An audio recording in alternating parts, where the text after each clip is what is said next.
Hello everyone, this is प्रीति कौशिक और आज का जो हमारा टॉपिक रहने वाला है, हम डिस्कस करने वाले हैं industrial sector on the eve of independence. Agriculture sector हमने डिस्कस कर लिया, अब आ रहे आगे इंडस्ट्रियल सेक्टर की। आपको सबसे पहले क्लियर होना चाहिए कि इंडिया के अंदर कैसी इंडस्ट्री थी इंडिपेंडेंस के टाइम पे। तो माइंड में इंडस्ट्री का नाम याद आता है, आ जानी चाहिए हैंडीक्राफ्ट इंडस्ट्री थी, उसके अलावा कोई इंडस्ट्री थी ही नहीं।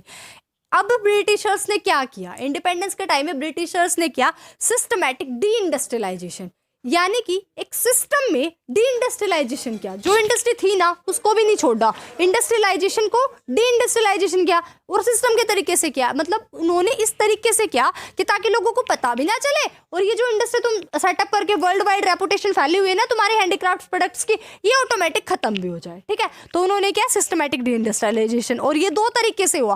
पहले तो इन्होंने क्या डिके कर दिया world famous traditional handicraft industry, जो कि पूरे संसार में फेमस हैंडीक्राफ्ट इंडस्ट्री थी, उसका ही डिके कर दिया। और दूसरा ब्लीक ग्रोथ हुई मॉडर्न इंडस्ट्री, यानी जो नई इंडस्ट्री छोटी मोटी सेटअप भी हुई इंडिया के अंदर, वो इन्वेस्टमेंट अपॉर्चुनिटी कम होने के कारण उनकी ग्रोथ जो हुई वो धीरे धीरे हुई, ब्लीक ग्रोथ हुई। तो कहते हैं सबसे पहले हम पढ़ेंगे कि हैंडीक्राफ्ट्स का डिके कैसे हुआ। ठीक है, तो कहते हैं ब्रिटिश रूल से पहले हैंडीक्राफ्ट्स जो है वर्ल्ड वाइड रेपुटेशन एंजॉय कर रहे थे, आराम से मजे ले रहे थे। तो कहते हैं अब ऐसा क्या हुआ कि हैंडीक्राफ्ट्स को इन्होंने एकदम से कैसे भगाया। तो फर्स्ट पॉइंट में हम डिस्कस करेंगे discriminatory tariff policy of the state. Discriminatory, discrimination word से आया। डिस्क्रिमिनेशन मतलब भेदभाव, यानी कि यहाँ पे भी क्या चला, भेदभाव चला। वो जो टैरिफ पॉलिसी थी, टैरिफ वर्ड आता है मतलब कि टैक्स स्ट्रक्चर इनका, तो जो इनका टैक्स स्ट्रक्चर है, टैक्स पॉलिसी जो रही वो डिस्क्रिमिनेशन वाली रही, यानी डिस्क्रिमिनेटरी टैरिफ पॉलिसी रही उस स्टेट की। इन्होंने क्या किया कि मतलब जैसे इन्होंने टैक्स लगाया था, और तुम्हें पता भी है कि पहले तुम पढ़ा तुमने कि इंडस्ट्री को कैसे इन्होंने किया था, जितना भी रॉ मटेरियल था यहाँ से जितना भी गया इंडिया से, जिस चीज़ का इन्होंने एक्सपोर्ट किया वो सारा ड्यूटी फ्री था, लेकिन था किस चीज़ का, रॉ मटेरियल था। तो कहता है टैरिफ फ्री एक्सपोर्ट गया रॉ मटेरियल का इंडिया से, और टैरिफ फ्री इंपोर्ट आया ब्रिटिश इंडस्ट्रियल प्रोडक्ट्स का। यानी कि यहाँ पे अगर हम देखते हैं तो हमें हर जगह दिखते हैं कि ब्रिटिश के प्रोडक्ट हैं, ये सारे के सारे इंडस्ट्री से बने हुए, यानी हमारे हैंडीक्राफ्ट प्रोडक्ट्स की कंपैरिजन में वो ज़्यादा सस्ते थे, तो लोगों ने उसको अडॉप्ट किया।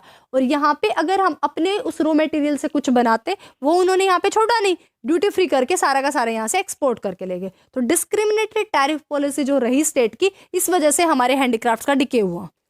सेकेंड पॉइंट में कह रहे हैं डिसअपीयरेंस ऑफ प्रिंसली कोर्ट्स। जो प्रिंसली कोर्ट्स थे, प्रिंसेस जो राजा नवाब जितने महाराजा जो भी थे, वो डिसअपियर होते चले गए। यानी ब्रिटिशर्स आए, अब कहते तुम कहाँ के राजा महाराजा, हटो यहाँ से, ये चेयर खाली करो, ये अब हमारी है। अब आगे ब्रिटिशर्स तो उन्हीं की हो गई चेयर, क्योंकि जैसा तुम्हें पता ही हम तो गुलाम बन के घूम रहे थे उस टाइम पे, भगा दिए सारे राजा महाराजा नीचे, चलो अब तुम। अगर वही नहीं रहे होंगे, वही थे वो, पता क्या करते थे, जैसे उनको कोई चीज़ पसंद आई, वो जा रहे हैं ऐसे, उनकी जा रही है रथ पे चल रहे हैं, उनको कोई चीज़ अच्छी लगी, ओ ये यही हाथी, यही घोड़ा, ये जो बना हुआ है हाथ से, यही मेरे को चाहिए, यही मेरे बच्चे को चाहिए, मतलब प्रिंस को चाहिए, ये चाहिए वो चाहिए। तो उनको वो, उन्हीं की वजह से हमारी हैंडीक्राफ्ट इंडस्ट्री ज़्यादा चल रही थी। अब वही नहीं रहे तो उनको पसंद कौन करेगा? ब्रिटिशर्स को तो वैसे नफरत थी इंडिया से, उनको तो चाहिए ही नहीं था, वो तो अपना काम निकालने के लिए आए हुए थे। तो उन्होंने तो हर जगह पे अपनी चीज़ की रेपुटेशन बनानी थी, तो इसलिए उन्होंने उसको इग्नोर किया। अब जब प्रिंसली कोर्ट्स नहीं रहे, यानी राजा नवाब महाराजा नहीं रहे, तो इसी वजह से हमारे हैंडीक्राफ्ट इंडस्ट्री डिके होती गई। थर्ड पॉइंट में कह रहे हैं competition from machine made products. अब अगर बच भी जाती है हमारी हैंडीक्राफ्ट इंडस्ट्री, तो उनको कंपैरिजन करना पड़ेगा मशीन मेड प्रोडक्ट से। अब वो तो इतनी सफाई से बनी हुई, मशीनों से बनी हुई चीज़, और यहाँ हम हाथ से बना रहे हैं उस चीज़ को। तो जब भी कंपैरिजन हुआ तो लोगों ने सोचा नई नई टेक्नोलॉजी है, क्योंकि उस टाइम पे ज़्यादा क्रेज़ था नहीं, तो लोगों को लगा कि नहीं ये वाली अच्छी है, मशीन से बनी हुई पूरी सफाई से, हम इसको अडोप्ट करेंगे। तो इसी वजह से हमारी हैंडीक्राफ्ट इंडस्ट्री खत्म हुई। फोर्थ में कह रहा है new pattern of demand.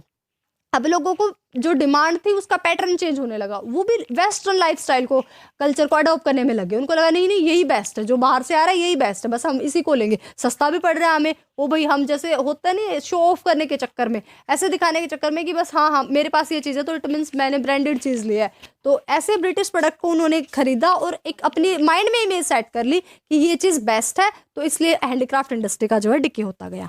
Fifth point में कहते हैं introduction of railway in India. अब इंडिया के अंदर आई रेलवे। अब ब्रिटिशर्स ने इस रेलवे का इसीलिए लेके आए वो कि ताकि जो एक्सपोर्ट और इंपोर्ट हम कर रहे हैं, यानी रॉ मटेरियल फटाफट बाहर निकल जाए, और हमारा जो फिनिश्ड प्रोडक्ट जो बन रहा है इंडस्ट्रियल प्रोडक्ट्स, वो फटाफट इंडिया के अंदर आ जाए और एकदम से वर्ल्ड वाइड रेपुटेशन इसकी फैल जाए और उसकी हट जाए। तो इसलिए क्या किया, इसीलिए रेलवे का इन्वेंशन किया इन्होंने। नेक्स्ट पॉइंट अब हम जो डिस्कस कर रहे हैं, तो था हमने हैंडीक्राफ्ट्स को पूरे तरीके से हरा दिया। दूसरी बात कहते हैं जो मॉडर्न इंडस्ट्री आई ना, उसकी स्लोली ग्रोथ हुई, तभी तो यानी दोनों तरीके से ब्रिटिशर्स ने क्या किया, सिस्टमैटिक डी इंडस्ट्रियलाइजेशन। तो जो लो ग्रोथ थी या ब्लिक ग्रोथ थी मॉडर्न इंडस्ट्री की, वो कैसे थी, कहते हैं स्टार्टिंग में जो, जैसा आपको पता है कि थी नहीं कोई इंडस्ट्री, लेकिन कुछ इंडस्ट्री सेटअप की गई प्राइवेट एंटरप्रेन्योर्स ने स्टार्टिंग में, जैसे कि आयरन एंड स्टील कंपनी थी, Tata iron and steel company, ये 1907 में शुगर, सीमेंट और पेपर इंडस्ट्री, ऐसी ऐसी इंडस्ट्री कुछ छोटी छोटी सेटअप की गई। तो कहता है इनको थोड़ा पैसे की ज़्यादा रिक्वायरमेंट थी, इन्वेस्टमेंट ज़्यादा चाहिए थी, लेकिन लोगों ने इसमें पैसा इन्वेस्ट नहीं किया, गवर्नमेंट वैसे पीछे हट गई, उनको था ही नहीं, स्टेट पार्टिसिपेशन नहीं हुआ। अगर स्टेट पार्टिसिपेशन नहीं हुआ तो ज़्यादा टाइम तक प्राइवेट लोग नहीं चला पाएंगे उस चीज़ को, उनको लगा कि नहीं पॉसिबल हो पाएगा, या फिर उनकी चली तो धीरे धीरे हल्की हल्की चली, यानी जिस ग्रोथ की वजह से वो उन्होंने सेटअप की थी ये इंडस्ट्री, वो ग्रोथ नहीं हो पाई। दूसरी बात, मतलब कि वो उनको चलाने के लिए भी, सीमेंट इंडस्ट्री को, शुगर इंडस्ट्री, इन सभी इंडस्ट्री को चलाने के लिए उनको इलेक्ट्रिसिटी, कैपिटल गुड्स की रिक्वायरमेंट थी। अब कैपिटल गुड्स की कोई इंडस्ट्री इंडिया में है नहीं, अगर उनको कैपिटल गुड्स ही नहीं मिलेगा तो वो इंपोर्ट करना पड़ेगा बाहर से। तो अगेन फिर वहीं पे उन्हीं की बात आ रही है कि उन्हीं की ग्रोथ होगी, हमारी ग्रोथ तो होगी नहीं।